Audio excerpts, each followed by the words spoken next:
Greetings, ladies and gents, and welcome to this narration of the web series, The Nature of Predators. If you're new to the series, there's a playlist listed in the description. And as always, I hope that you enjoy. Chapter 45. Memory Transcription. Subject Governor Tava of the Vendel Republic. Date Standardized Human Time, October 9th, 2136. This should have been a jubilant moment. The UN Liberation Fleet established contact with the Vendel military and requested permission to dock on our homeworld.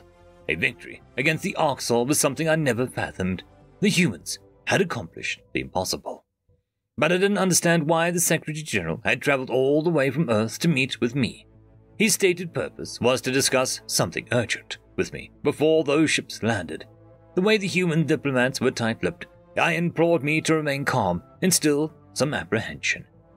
My advisors were aware of the Krakotl invasion. We offered to take in as many Terran refugees as needed. About 50,000 predators had arrived on the first flight and were settled into temporary housing. We didn't have the resources to take care of them long-term or satisfy their dietary preferences, but leaving our friends to die wasn't an option, so we'd figure it out together.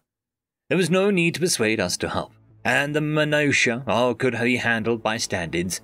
As for the diplomatic fiasco, the humans sent representatives to every allied species yesterday. They would point the finger at the Kolshian Commonwealth and pray their innocence was believed. With such immediate casualties, all bets were off. I'd expect the Thafki to be most suspect of predators, given that they're almost extinct. The Fissons, there with their expansive resources, are the ones we truly must convince at all costs. There wasn't much to do besides await each race's reaction. I told the humans, in no uncertain terms, that I wouldn't expect any government's assistance. What else could the UN figurehead wish to discuss in person, at such a crucial time in his planet's survival? If Maya was leaving Earth, shouldn't his priority be appealing to the Chalcen or the Tosa for aid? Noah, do you know what this is about? I asked. The Terran ambassador frowned. I think it's better to wait for Maya, Tava. I don't imagine you're going to like this. Please, just promise me you'll try and understand. For me. The ominous reply didn't provide any reassurance. That was how humans spoke when they were worried something predatory would frighten us or shake our trust. I didn't like seeing my beloved friend pleading with me, like I was bound to turn against him. Don't be like that, I grumbled. What, are you finally going to tell me that you hunt through your endurance? Noah gaped at me, eyes bulging. Who told you? I figured it out, watching your exercise back in Alpha. It occurred to me how that tirelessness might help chase down prey. You don't have much else going for you. Gee, thanks. You don't seem very concerned, though. Why should I be? Your people would never hunt mine, either way. I am humanity's friend.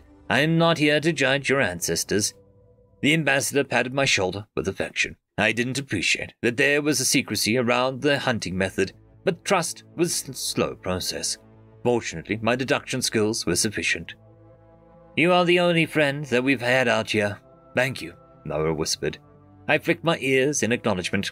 Not to inflate my own ego, but I'm pretty all right. You see, Secretary-General Mayer doesn't need to waste time talking me off the ledge. That's not what I'm talking you down about, a gravelly voice interrupted. Noah and I both startled. Neither of us noticed the Secretary-General enter the cabinet's reception hall, and I had no idea how long Mayer had been eavesdropping, but it was enough to catch the subject matter.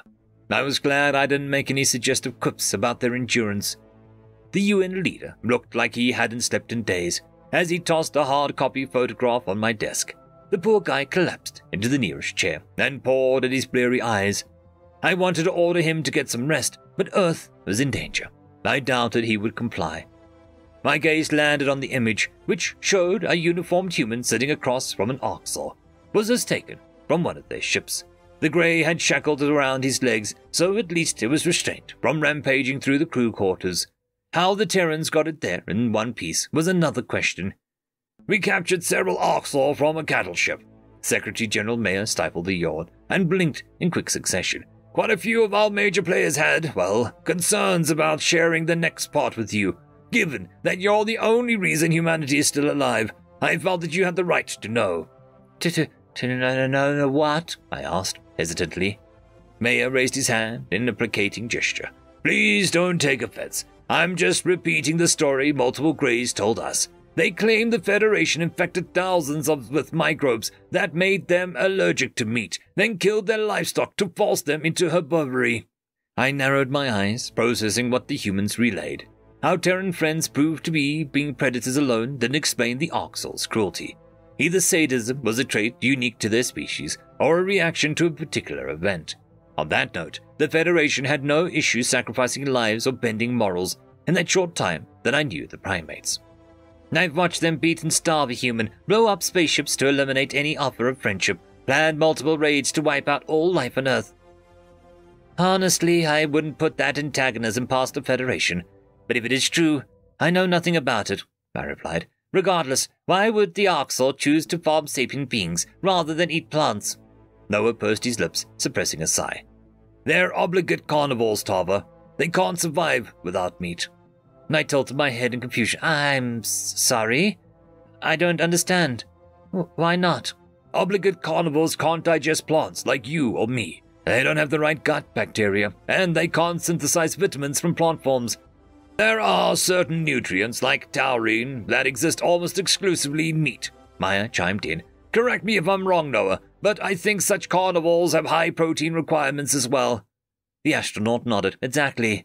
The glucose in their blood, energy, comes from proteins rather than carbohydrates. In the absence of protein, their bodies start eating their own muscles and organs. I shuddered at that notion. Having your innards digest by your own cells was a literal definition of starvation. Human scientists needed to spread these facts around. It would make predation more sympathetic. Flesh eating made sense if biology left no alternative. Noah couldn't eat any meat while he was in the Federation summit. No wonder he was irritable. I had no idea that he was in such agony. Burgeoning concerns flooded my mind, and I stared at the ambassador in horror. We were informed from the onset that humans had higher protein requirements. Had the vegetarians, visitors, been suffering or starving to pacify us? I hoped none of them would have long-term repercussions. That was never my intervention. Noah's brown eyes softened. What's wrong, Governor? Was that too graphic? You have been starving from eating plants, I squeaked. Maya breathed a frustrated sigh. Humans are omnivores, Tava, as we have told you many times. The nutrients in vegetables are quite accessible to us. That said, without animal products, we usually develop serious mineral deficiencies, Noah interjected, sensing my next question. Vegetarians need supplements to fortify foods, B12, iron, protein, and so on. This has been explained to your medical community. At least, the Terrans could survive on vegetation, with a little help. The Oxal couldn't derive any nutritional value from plants, even if they wanted to. I didn't know why zero scientists, here or in the Federation, had figured that out. So, it's not about bloodlust at all. I get the point, I think, I sighed. But what do you want to do about the Grey's story? Maya grimaced. Governor, I'll give it to you straight. The Oxal offered us an alliance, and the Federation has forced us to hear them out. We need all the help we can get, especially from such a powerful player. I stared at the floor and avoided Ambassador Noah's pitying gaze. This was the scenario every Vinlil dreaded. From the moment humans declared their peaceful intent, everyone feared that they would buddy with the Oxal with the first opportunity. We hoped that these predators wouldn't be like the ones who saw us as tasty playthings. But the truth was, Terrans were nothing like the monsters we imagined. They sided with the Federation and mustered a genuine attempt at peace. General Jones told me a long time ago that humanity would do anything to protect Earth. I couldn't blame them for making that decision, forsaking our predicament for theirs. I blinked away tears. Do what you have to do. I understand why you're leaving us. Their friendship is more impactful. Leaving? Maya echoed. Wait. Do you think that we're just going to let them eat you? Noah stepped towards me, shaking his head for emphasis. We'd never abandon you. Never. Understand? The Terran ambassador enveloped me in a warm hug. Without waiting for a response, I sank into his suffocating grasp. Losing the humans would be a devastating emotional blow, especially this particular human. I didn't think I could bear it. The selfish part of me wanted them to stand against the Oxal, whatever the cost. The Secretary General cleared his throat pointedly. We consider you the same as our own people. Any deal with us mandates the release of all captive Vendel and an armistice between your governments, and that is non-negotiable." "What? You want us to ally with or bargain with the Greys?" I hissed. "Something like that." "Elias, I killed my own child because of the bombing excursions. I remember how it felt to hold her in my arms as I told the doctors to disconnect life support. Forgive me if I'm not thrilled about the idea." The humans were considering a deal out of necessity, but the circumstances were different for our predator friends. Terrans hadn't been slaughtered en masse for centuries. That wasn't something you just forgot. Whatever the Federation had done, it didn't change the unspeakable atrocities committed against the Vendel kind. "You can't reason with creatures who bomb schools and laugh at brutalized pups. I don't want to talk to the Greys." I recognized that the personal experience was clouding my judgment, but I didn't want to brush it aside. The Orcs ripped apart my life. Even my mate and I separated because he reminded me too much of my old daughter. The pain was still a constant ache in my heart. Suffice to say, I despised the Orcs with the utmost venom. "I am sorry for your loss, Tava. I know how hollow those words must sound." The wrinkle on Maya's face was taut with sympathy. "But please, let me correct that statement. You did not kill her. You chose not to prolong her suffering, because you're a selfless, kind person." My tail drooped with grief. "Thank you. Is that what you really think?" "I do. That's why I think you'll help us broker this deal, so nobody else on your world will have to endure that feeling ever again. And so we might not have to bury our loved ones 7 days from now." The UN leader was a gifted speaker. I'd give him that. Was any price too high to bring peace to my planet? Even a brief reprieve would be merciful, if it halted the torment of millions. All the Venlo really wanted was for the senseless war to stop. "Noah, can we know? How can you trust them?" I asked, after a long silence. "I don't. But there's no good alternatives." The ambassador crossed his sinewy arms. "I'm disgusted by those fascist child-eaters. But the Federation is an imminent threat to Earth." Maya frowned. "We're ideologically incompatible with the Orcs long-term. An alliance would be temporary, to buy time. Perhaps we can steer them down less reprehensible paths." I suppose the reptiles would be less of a menace under Terran control, pointed at our enemies. Still, how could we justify this to the non-hostile Federation majority? The largest voting bloc were the 107 that sought an anti-Oxor alliance with humanity. Those species would see a predator partnership as violating the crux of their position.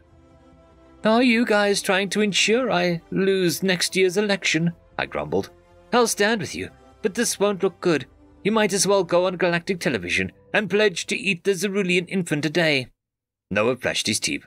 "Well, the birds already think that's our morning breakfast. We're past worrying about the appearances." "Very well.